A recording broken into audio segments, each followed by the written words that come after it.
Justify. Prove to be right or reasonable. Justification is at the heart of all legal and political argument. But at a time when argument itself is slave to appearances, it is time to bring back a culture of justification. Justify, a podcast on law and politics in India from the Vidhi Centre for Legal Policy, hosted by Orgho Sengupta.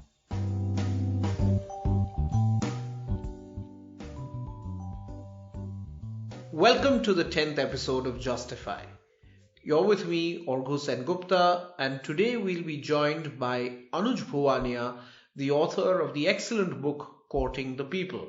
We'll be discussing public interest litigation in India, its genesis, and its present status. But before we do that, it's time for our roundup.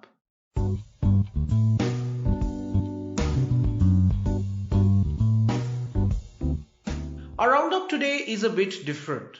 On the basis of advice from my trusted research associate Pranay Modi, we thought it would be informative to give you a background of the Nirbhaya case.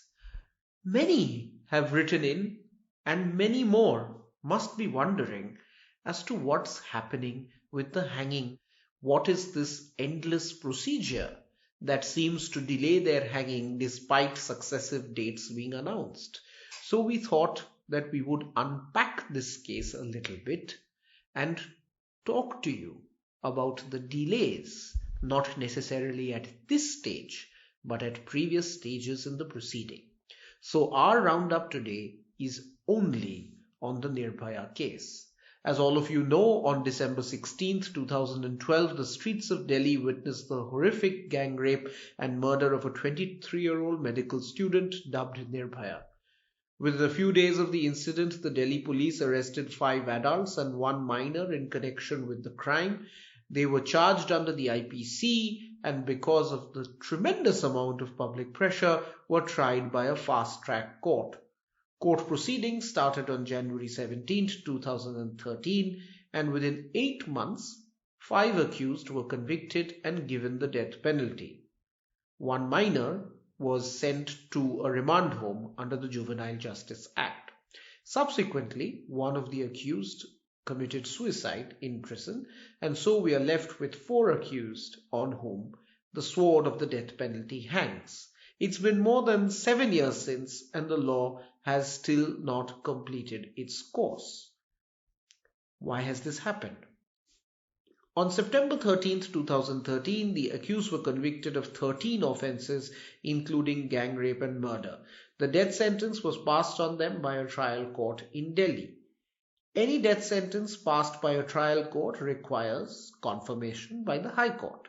Pursuant to this, the case was referred to the High Court, and in 6 months, that's on March 13th of 2014, the Delhi High Court confirmed the death sentence. Then comes the first big delay. On March 15th, 2014, 2 of the convicts filed special leave petitions before the Supreme Court and prayed for a stay of their execution. The Supreme Court granted the stay.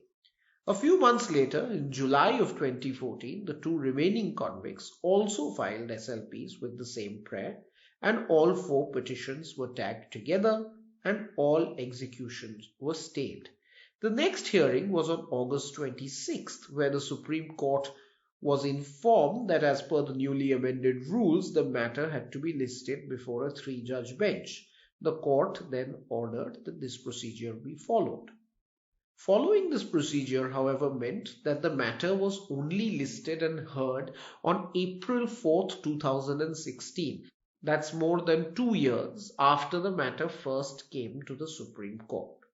Over the course of the next year, the Supreme Court held 47 hearings, heard questions of law and fact, and on May 5th, 2017, almost 4.5 years after the incident, it pronounced its judgment, declared it a rarest of the rare case, and upheld the conviction and the death sentence.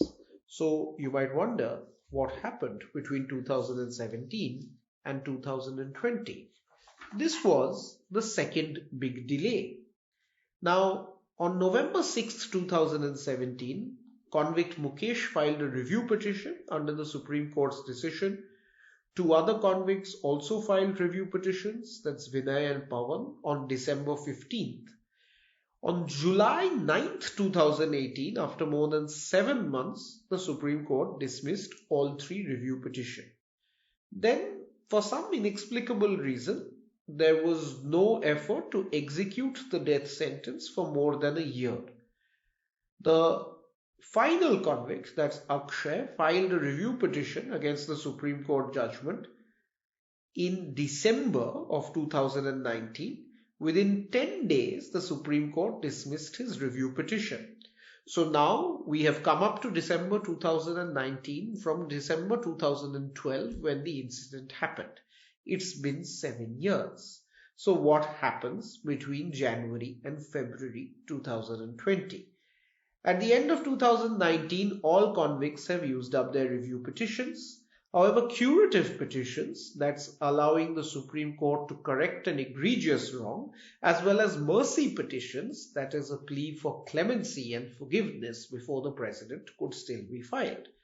On January 7th, 2020, the Additional Sessions Judge of the Patiala House Court in Delhi issued a death warrant against all 4 convicts. The date was fixed for January 22, 2020. This triggered the convicts into action. Rightly so. On January 8th, Vinay filed a curative petition. The next day, Mukesh filed one. On January 14th, the Supreme Court dismissed both. On the same day, Mukesh filed a mercy petition before the President and a petition before the Patiala House judge for setting aside the date of execution. On January 17th, the President rejected Mukesh's mercy petition. And then a fresh death warrant was issued, making February 1st, 2020 as the date of the execution. Several other petitions were again filed. On January 27th, Mukesh challenged the President's rejection of his mercy petition in the Supreme Court. On 29th, this was dismissed.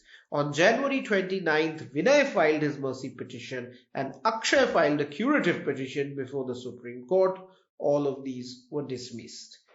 Taking note of the fact that Vinay's mercy petition is still pending, the trial court stayed the execution of all the convicts. The Delhi High Court heard a petition against the stay order passed by the trial court. It was argued that the convicts who had exhausted their legal remedies may be hanged first. The Delhi High Court rightly said no. It said that the law requires that persons who have been convicted and sentenced to hang for the same offense must be hanged together. It also directed the convicts to exhaust all pending remedies in 7 days. Pursuant to this, on the 5th of February, the President rejected Akshay's mercy petition. As of now, we're recording this on the 8th of February. No applications are pending in any forum. Akshay and Vinay have the option of filing a writ petition against the President's rejection of the mercy petition. In parallel proceedings, the Centre moved the Supreme Court against the Delhi High Court's judgment on the 5th of February, and the court said that it will wait till the next hearing to see if the convicts have exhausted their remedies.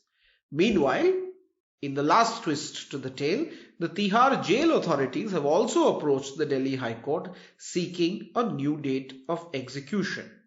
That date is still awaited. We can see what's happening here. From the point of view of the counsel for the convicts, this is an effort to take every single recourse that the law gives before the death penalty is carried out.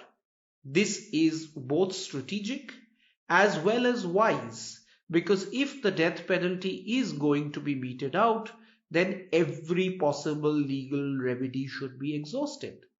But at the same time, from the point of view of the ordinary person, it does seem that procedure is becoming much more than the handmaiden of justice. It perhaps is obstructing justice. But it would be mistaken, in my view, to blame this procedural delay on the events of the last 2 months, The real delays occurred in listing the matter before the Supreme Court, which took an inordinate period of time. The country does require to have an honest debate about the death penalty and whether the death penalty is required or not. And if the death penalty remains on the books, then there must be a procedure to carry it out that is both fair and seen to be fair and not obstructing justice. Because if the legal system doesn't operate fairly and efficiently, we know what the alternative course is. It's the instant justice that we saw in Hyderabad, where the 4 alleged rapists were shot dead by the police in what was quite clearly a fake encounter. So we must be clear on what we are up against, and that delays in the justice system must not lead to an erosion of public faith in the judiciary. This does not mean that convicts should not be allowed every single remedy to stop a death penalty from being carried out. It means matters must be listed by courts quicker.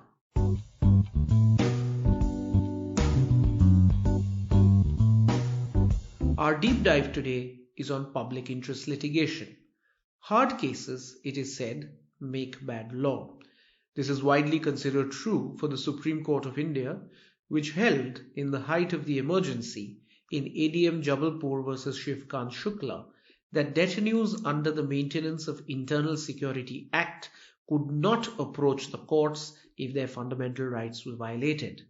Not only was the law laid down unconscionable, but it also smacked of a court more executive-minded than the executive, complicit in its own independence being shattered by an all-powerful government.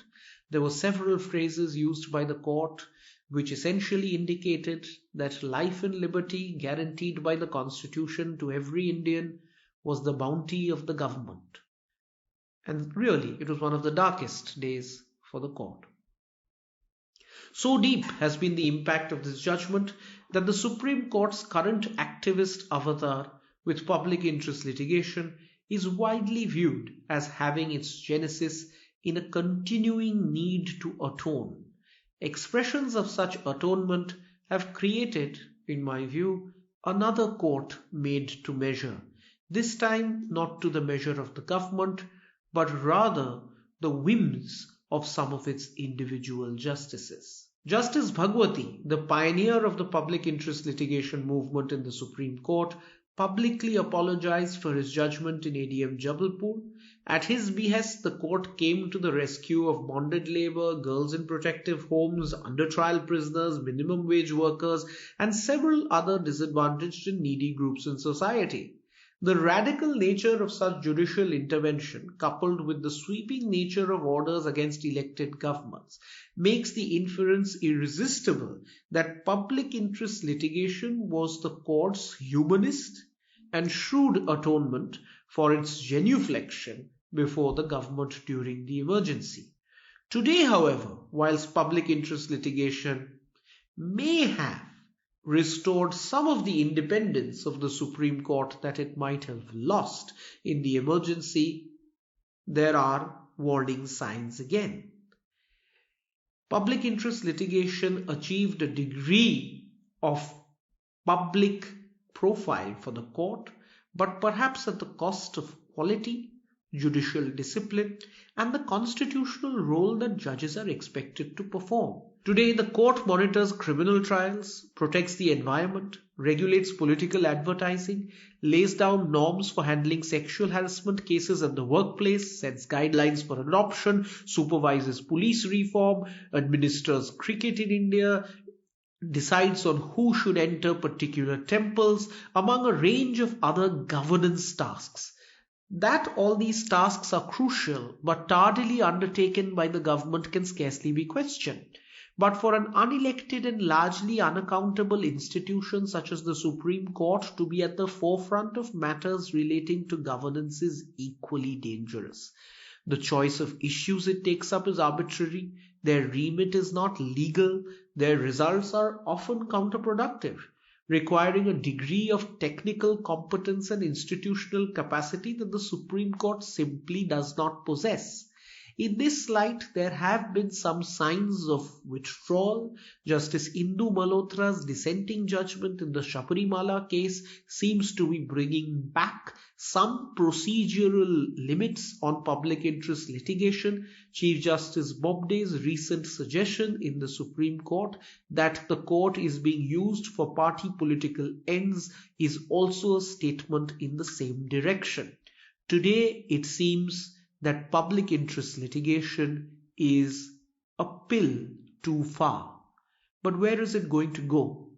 And how do we see the future of public interest litigation in India? That's what we'll discuss in my Tete-a-tete.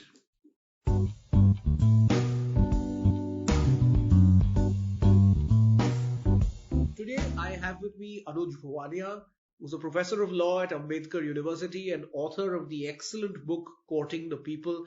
Thanks very much, Anuj, for joining me today. Thank you, Argo. Thank you for inviting me here. It's a real pleasure. So let's pick up from a few strands of the book, which I enjoyed very much. I was recently reading an article that was written by Saurabh Shukla, who was the judge in Jolly LLB. He had written it in the edition of Outlook magazine on the 26th of January on the topic, How Just is Our Judiciary? And I felt there was something interesting in what he said. He said that the reason why Bollywood dramas on the court seem unrealistic as opposed to Western films on courts is because in India there's always a penchant for drama. And we really want things to be dramatic and we can't have it stayed. So do you think, having authored what I think is the seminal treatise on public interest litigation in India, that perhaps some of the reasons for the growth of public interest litigation could similarly be attributed to the perhaps unstated desire for some drama in terms of a case which is a cause célèbre, in terms of some good guys who need the court's help and the bad guys, typically the government, who are not doing anything. Do you think there might be something to that? That's an interesting argument. I think he does have a point, but in fact that is part of the design of PIL itself. There's no doubt that PIL has captured the imagination of the people like no other court process has in a while in India. And in a sense, it is part of the design.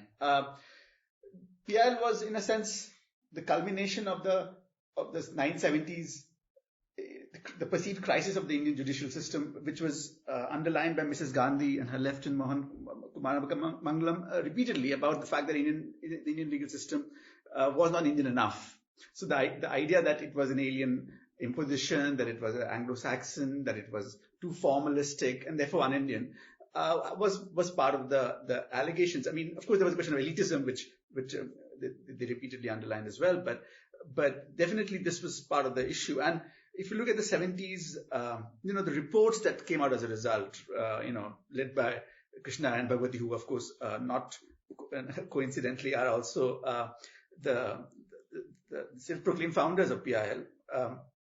The reports on legal aid that they authored, 3-4 of them, 1973 onwards. In fact, that was part of the point that they would keep saying that, and in fact, in many of the early PIL judgments, Bhagwati would say that, this is Anglo-American and we need to. So this is, in a sense, part of the idea of decolonizing the Indian legal system and making it more indigenous. The indigeneity question was always there. So in a sense, that Mr. Shukla has got that point right, that this was actually the what was planned, and not just PIL, but other aspects, other new institutions that came up at that time, Lok Adalats, people's courts, Well, they're not as dramatic. In fact, even PIL, at the end, Mr. Shukla had to stay awake for the whole day watching PIL, as I had to do many for a while.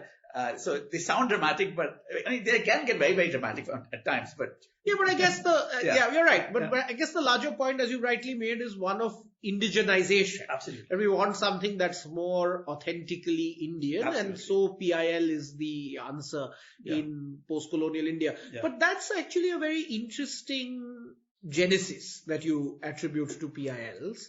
Because the common story that everyone typically hears is that PIL is part of this redemptive exercise of the court. It's seen in the public perception as being complicit in the emergency, particularly with its ADM Jabalpur decision. It needs something for public confidence to be restored, and what better way to do it than public interest litigation? How do you see these two tropes playing out? So I think that redemption redemption trope is actually accurate, but it still begs the question: why did the response take the form of PIL? It could have taken other responses. For instance, I in fact talk about it in the first chapter of my book that obviously ADM Jabalpur was an instance of the court spectacularly failing to live up to uplifting civil liberties, the most basic ones, the right to life. But of course, the court's response wasn't in the arena of civil liberties. The court's response was something else, and that is in fact the court moving towards populism. The court starting to speak in the name of the people in a way that no court had done prior to this. Professor Bakshi, in a book that came just around the rise of PIL in the Supreme Court and Politics, talks about how often in the Indian Supreme Court started using the word "the people" in a way that it had never done before. That's right. So the fact that the court chooses to address its legitimation crisis in this form rather than other forms it could have taken. That's right. Is definitely something. And I think the interesting term that Bakshi uses, which you also describe in the book, is judicial populism. Now, we of course live in an age which has been characterized as right-wing populism, with populism seen as a pejorative term. And Bakshi seems to suggest that it was pejorative, but that it could be strategically used. The desire of the judges to speak in the name of the people could be strategically used for some gains.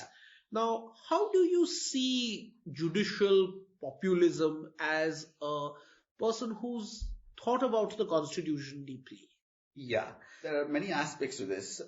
So, of course, Professor Bakshi, as you rightly said, did strategically, embrace this as the need of the time at some level.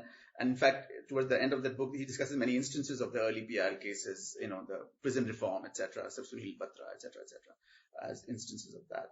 And the problem was that from the beginning, it was thought of in instrumental terms, in narrow instrumental terms, rather than broader instrumental terms. So, would you explain that distinction for our listeners? Yeah. So, narrow instrumental terms was in terms of, in individual cases, was it leading to good outcomes or bad outcomes? What I mean by broader instrumental terms would be in terms of what was the impact on the judiciary itself, on the institution itself, on justice delivery in India itself. I think there, in my view, there were in the narrow sense, there have been instances where the judgments have been very productive, where I would agree with outcomes as well, and of course there have been judgments where I completely disagree with them, and that's a different kind of issue. But in terms of institutional impact, I think the impact has been deeply corrosive. There is no other. To my mind, it's that's a strong word, as a deeply corrosive. Could you sort of take us through some instances which have led you to this view? Yeah. So what has happened over a period of time has been that the court has decided that like we discussed earlier about the indigeneity move that it made, was that procedure itself was un-Indian. That as the line that they would repeatedly enunciate would be that procedure is but a handmaiden to justice and not its mistress. In the last 4 decades, there would be multiple. I don't know. I've always wondered about that line as it seems to be deeply sexist at some level. Absolutely. But not its mistress. Always used to wonder whether that's the epitome of achievement that procedure can anyway aspire to be. Yes. So I agree. I mean, of course, it's an absurd line, but somehow judges love it. And what it has meant, in a sense, the way they invoke it is that procedure is, but it's actually an obstacle to justice rather than the instrument with it to operationalize it. And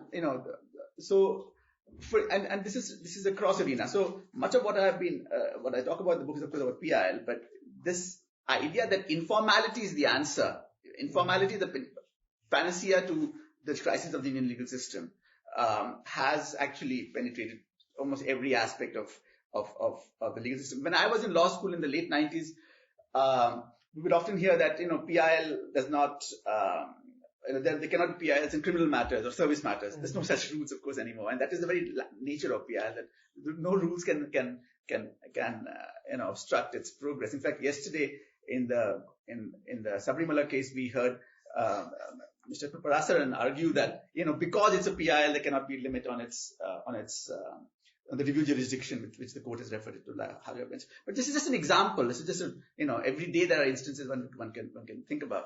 And in fact, this idea of procedure being a problem has actually spread to the criminal justice system as well. In recent judgments, Justice Tete-a-tete actually gave a judgment on CRPC, on Criminal Procedure Code, where it was invoked. And so what it has meant is that this is actually across the board. This is the view of the court. That, and of course, there are many issues with this. I talk about instances in my book where describing PIL cases and how they proceeded. So my own entry point. Sorry, this is going to be a long answer. Sure. Like I said, I went to law school in the late 90s, and at that point, PIL was seen as the greatest gift that Indian judiciary has given to global jurisprudence at some level. It was the most celebrated aspect of Indian judiciary, other than basic structure doctrine, of course. And in fact, I interned with Prashant Bhushan, who's probably India's most well-known PIL lawyer, when the Nirbhaya case was being heard, in fact. It was an interesting experience. And since after graduating from law school, I actually practiced briefly as a criminal lawyer, and then I went to graduate school in the US. I was in the Department of Anthropology, and of course I would hear about judicial developments. I would hear about judgments on slum demolitions or cycle rickshaws being banned in Chandni Chowk, and judgments of that kind. And I would sometimes think, well, clearly the courts are going in a different direction from what we had envisioned earlier. But it was more in terms of the idea of this class critique, that the court is becoming anti-poor. The court is the neoliberal argument, or as Professor Bakshi would call it, structural adjustment of judicial activism.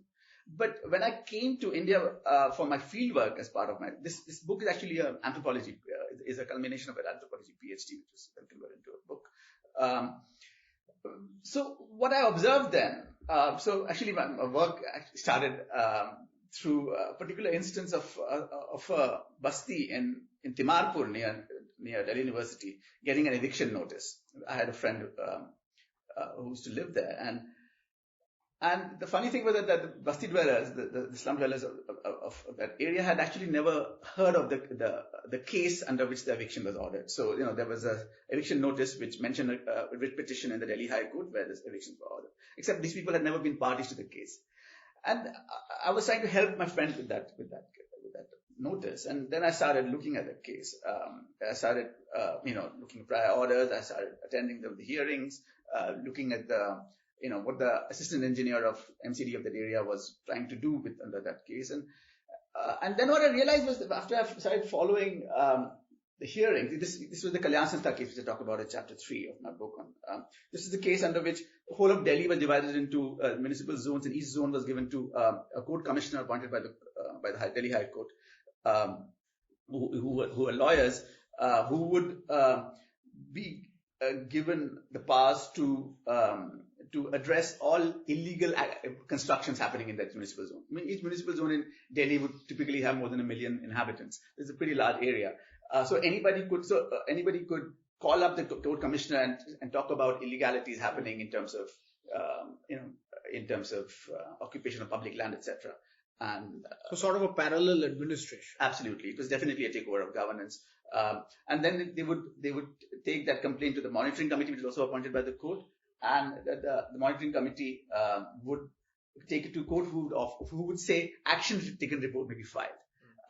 Now, when I went for the hearings, this used to happen on Wednesday afternoons from 2 to 4 p.m. in the Chief Justice's court at the time. This was when the acting Chief Justice Mr. Vijayendra Jain was acting Chief Justice of Delhi High Court. And then Justice M.K. Sharma was the Chief Justice at the time. You couldn't enter the court at the time. It was so. This is Delhi High Court Chief Justice's Court, which is a pretty large court. I mean, it can easily accommodate more than 100 people, but you couldn't. Literally, it was difficult to enter that court, and it was only one case being heard. So, and of course, what would happen is there would be the court commissioners on one side and the government on the other side, and there would be all the other parties whose demolition orders have been ordered. So what I started seeing was that this is not the kind of. Firstly, this was not what I thought PIL would be. I had seen PILs being argued before, and this was not what I thought adjudication would be. Actually, I mean, this is beyond what I had studied in the law school. This is beyond any idea of adjudication that I had earlier had. So what had happened, and I started seeing. So initially, I started looking at slum demolition cases. That's what my trajectory was. That there were quite a few of these at the time. But then I realized that actually the problem is not just that there is the kind of predilection that many judges have against slum dwellers. It is actually a general problem of procedure. If you look at the Forest case, of course, which was very much going on at the time and still continues, the court was actually not following a very dissimilar procedure. That's right. Yeah. And then I realized that actually there are quite a few of these cases, and it's not about a class bias alone. There is something more systemically that was a problem, that the court has decided that it can solve all problems or many problems of Indian society. This is what Pratap Mehta at one point called the jurisprudence of exasperation. But at least he would use the word jurisprudence. There wasn't much jurisprudence happening in many of these. That's right. These so cases. I think it's interesting that you say that it was neither adjudication nor was it PIL. Yeah. Or the way in which you hoped PIL would grow. But I'm wondering as to whether we can take that point of indigenization forward. Yeah. And just thinking out aloud, that it seems to me, playing devil's advocate, that there is a kernel of truth to the argument that procedure is alien to everyday interactions that people have in society here. Now, do you think that there is some truth to this, that maybe we shouldn't see how PIL has developed or how adjudication has developed in terms of what legal rules and procedures in the West are, Right. but perhaps come up with a different, maybe more homegrown way of thinking about these issues? Yeah. No, this is, of course, the heart of the issue, really, that as a legal sociologist, I face, in my interaction with students who are often not law students alone, that, there's actually very little faith in the rule of law itself among many people I interact with. Going back to this is, of course, related to what PIL was trying to do. So I said it was not what I thought PIL would be. But actually, I was not completely correct. I, in fact, came across this article by Shyam Diwan, where he wrote in the 90s describing Justice Kuldeep Singh's court in the Ganges matter and how it was being heard. And he said it was like a panchayat. So that was, in fact, the idea. In fact, and I tried to give instances of this in many ways. In fact, the way the embrace of popular justice, really, we are talking about. So in a sense, what we're trying to, as you said, the court is in a sense trying to mimic what they think are culturally embedded ideas of justice or of adjudication, actually, not just justice.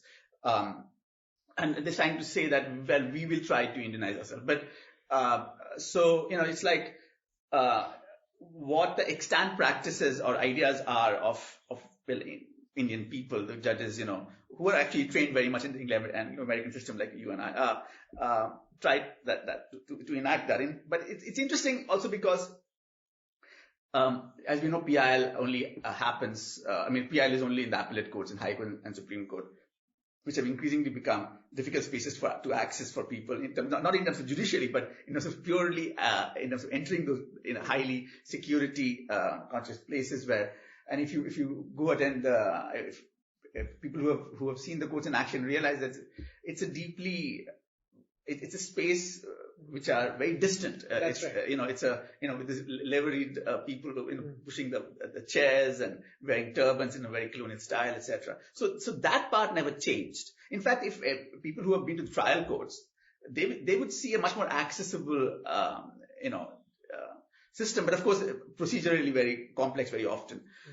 So in fact, the point that you raised was actually also spoken about by Mark Galanta and Jayant Krishnan in their excellent study on Lok Adalats, and where they talked about how, and Lok Adalats, remember, also came about around the same process and were authored by some of the same people, the design of it, as PIL was. So the aspect of Lok Adalats, which of course has been replicated in almost all tribunals in India since then, is that no civil procedure and evidentiary rules apply in this arena, and this idea of procedure being a problem is actually incorporated in the statute itself, that they do away with that. And what happens as a result in terms of how the judges run the tribunal is described in it's clearly not. So what they call it, bread for the poor. They say that it's clearly that efficiency is seen as more important than in a sense quality of justice itself in these institutions. It would be the cakes for the poor. So in fact they bring this. I mean, Magalanta is a well-known researcher. I mean, academic, even among the Indian judicial system. I mean, the judges, etc. And he took this research to the judges, and he and Jayant. And what was remarkable was the response was precisely what you said, that, well, this is how things work in India. And, maybe those fancy ideas of don't really are not really practical in India. And of course, this is a response one hears in general in so many aspects, in terms of all the vigilante movies, even from Akrosh onwards, that people get away with because of procedure, that there's excess of procedure, that there is procedure which is deeply alienating, in Akrosh literally so, in terms of language, etc. So it's true that obviously the Indian judicial system in its design is deeply, Anglo-American in terms of, how the Constitution itself, and we keep hearing that itself as not being Indian enough. And so it's an interesting kind of a quandary that we have, that perhaps the legal system does not really have an organic relationship to the Indian society, though in many senses, the people who frame these were trying to do that. I mean, we hear about, there's an interesting study of Lord Macaulay and his ideas to speech in drafting Indian Penal Code being, he would say that Indians are particularly sensitive with aspects of religion and speech, religious speech. So he made particularly,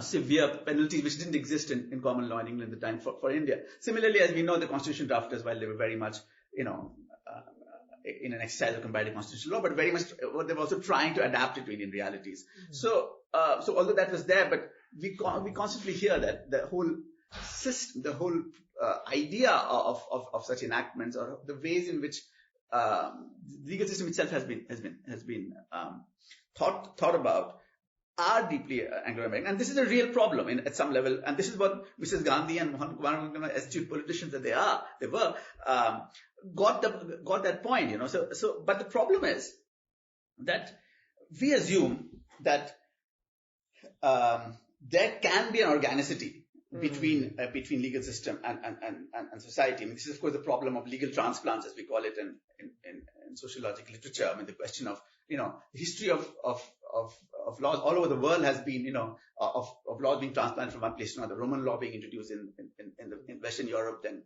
other parts, and of course through colonialism.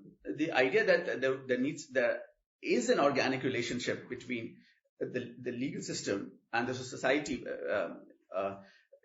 itself is moot, really, because because the very history of laws all over the world is the history of legal transplants. So Roman law being introduced in Western Europe, and then rest of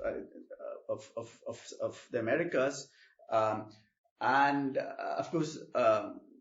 Colonialism introducing law everywhere, whether Anglo or French or based on the mother country. So the idea that there would be correspondence. This is a debate that Alan Watson from University of Edinburgh, a Roman law historian, has had with many legal sociologists in the last 3 decades, and this is about whether he says this is how actually law progresses. That's right.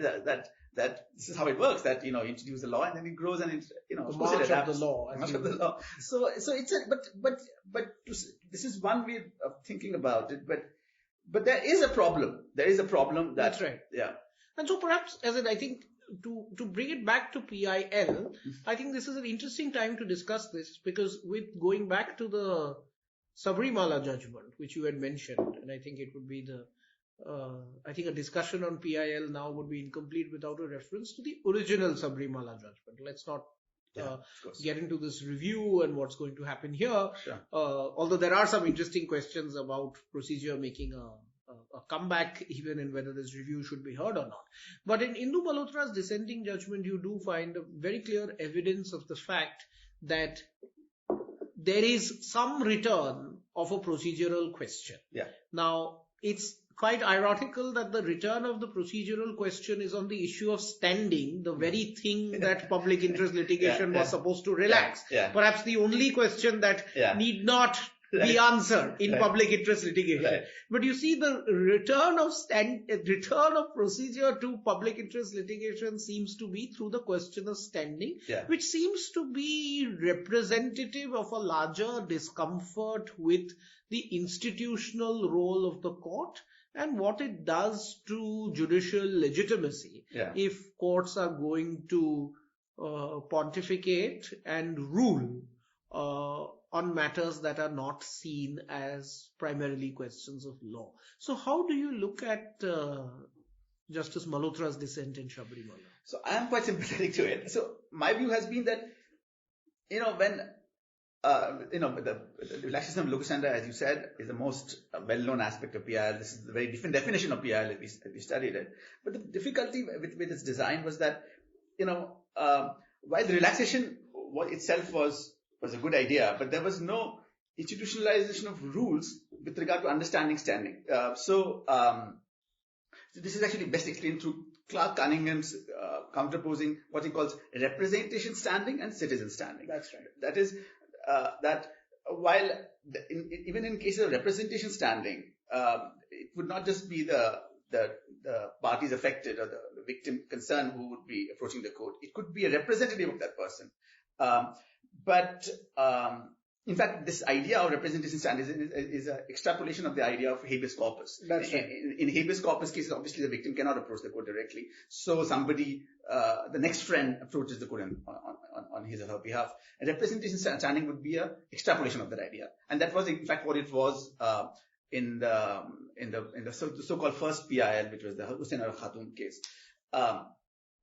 Now, the problem was that instead of relaxing it and thinking in terms of representation standing, what the court did was that it threw the baby with the bathwater. It embraced what Clark Cunningham calls citizen standing, which is that any citizen who thinks there is a problem, social problem in the country can just approach the court and ask for a solution as a citizen.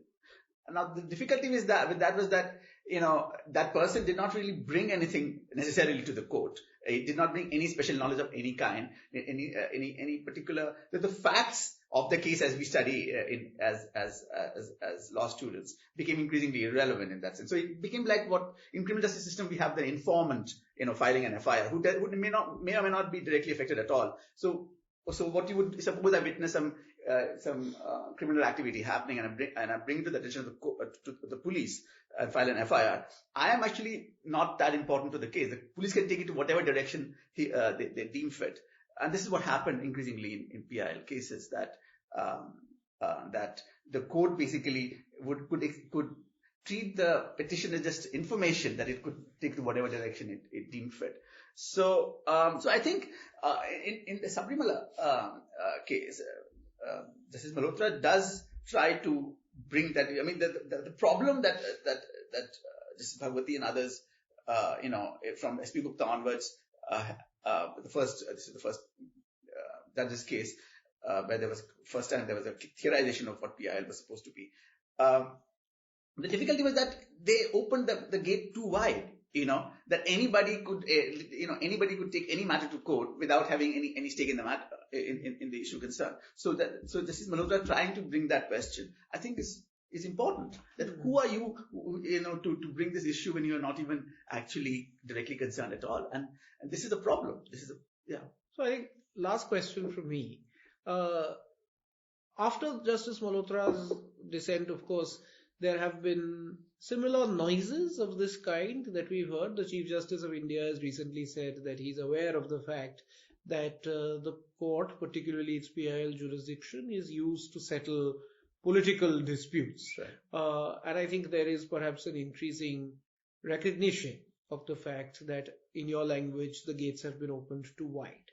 So having studied this for now the better part of your academic career, if I were to ask you to play soothsayer, where do you think PIL is going in India? Do you think that it's going to be more of the same, or do you think there's going to be some kind of clawback?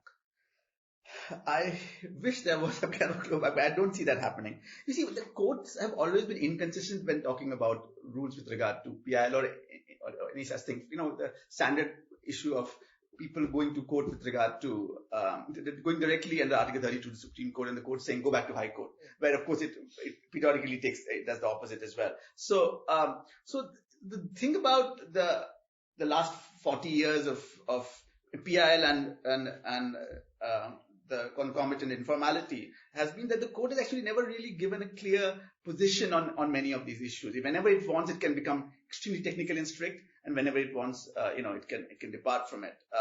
It can argue even now that, well, it's a factual question which we cannot go into as a writ court, while it routinely does so in so many matters. So the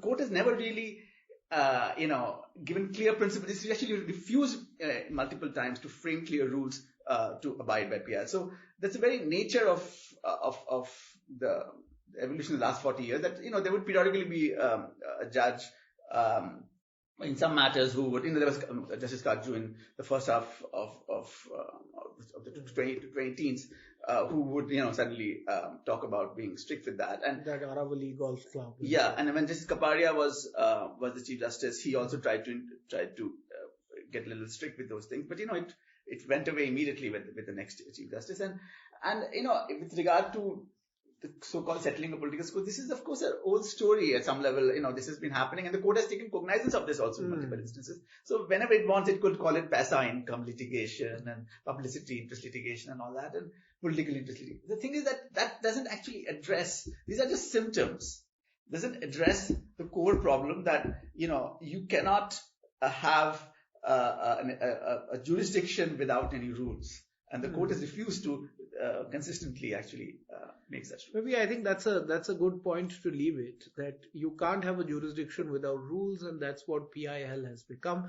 And maybe this behooves everyone who watches the court with great interest, journalists, lawyers, law students, and perhaps most of all us legal academics, that we engage with judgments of the court not on the basis of who won or lost, but on the basis of the rules that the court did lay down or didn't lay down, and the principles it enunciated and it didn't.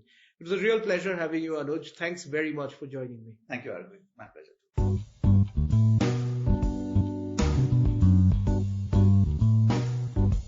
Time for Clatter, our legal quiz that's a bit tougher than Clat. I thought my last week's question was tough, but we had a number of right answers. The paramilitary force that has now been integrated into the Pakistani army were the Gilgit Scouts. And the winner from last week is Pankaj Yadav. Congratulations, Pankaj. You have an Amazon gift voucher coming your way. Time for this week's quiz. Listen carefully. Couple of red herrings in there. There was once a case where, at the behest of a certain Mr. X, 5 individuals, including Mr. X himself, entered into an agreement. When the time came for the enforcement of the agreement, X tried to back out. However, he was not allowed to do so. As a direct fallout from the agreement, a court of law sentenced 4 out of the 5 individuals to death by hanging. Later, a 5-judge bench of the Supreme Court of the relevant jurisdiction heard appeals against the conviction. Each delivered a separate opinion, but the conviction was eventually upheld. Notably, one of the judges, Mr. Y, acquitted the convicts on the grounds that the public at large were in favor of acquittal. He held that the case required a pragmatic approach, and in the interest of maintaining public confidence in the court, the convicts must be acquitted. Name this seminal case. Do write in with your answers to justify@vidhilegalpolicy.in. All right answers go into a pool and you stand to win a prize. That's an Amazon gift voucher. So thanks very much for listening to this week's episode of Justify. Look forward to having you listen in future weeks. Adjourned. If you enjoyed listening to this podcast, follow us on Twitter @Vidhi_India for regular updates. Follow us on Apple Podcast, Google Podcast, or any other podcast channel that you know to tune in to our next episode. Email us at justify@vidhilegalpolicy.in to share your comments and feedback on this episode. We look forward to hearing from you.